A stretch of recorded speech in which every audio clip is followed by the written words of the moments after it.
চঞ্চল, তুই একটু আগে কি খাচ্ছিলিস রে?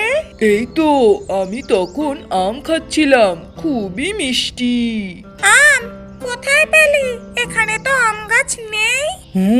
আমি জানি কোথায় কি পাওয়া যায়, তুই শুধু বসে বসে কিচিরমিচির করিস।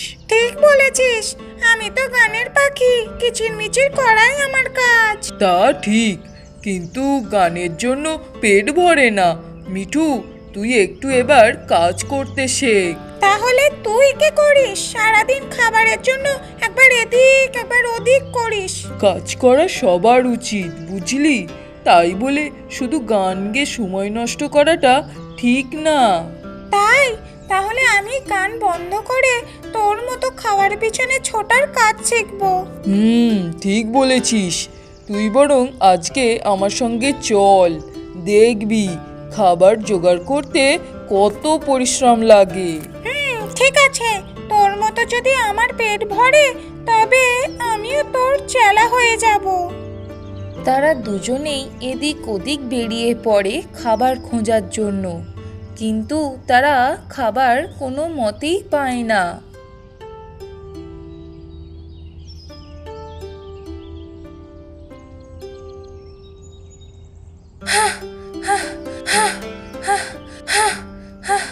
আর পারছি না।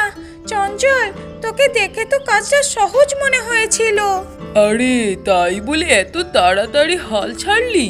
আমি বলেছিলাম না পরিশ্রম করতে হবে। ঠিক আছে, একটা কথা বল, তুই এত পরিশ্রম করিস কিন্তু কখনো গান গাস না কেন? গান আবার আমার কি কাজে লাগবে? গান গেয়ে তো পেট ভরে না। গান পেট ভরায় না ঠিকই, কিন্তু মন তো ভরায়।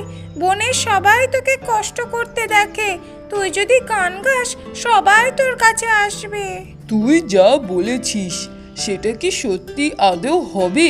গান গেয়ে যদি সবাই আমার বন্ধু হয় তাহলে তো মজা হবে। ঠিক তাই, গান কেবল শব্দ নয়, এটা একটা শক্তি।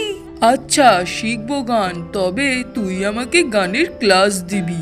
একদম ঠিক বলেছিস, তুই আমাকেও কাজ শিখিয়ে দিবি আর আমি তোকে গান শেখাবো। এইভাবে দুজনের মধ্যে চুক্তি হলো।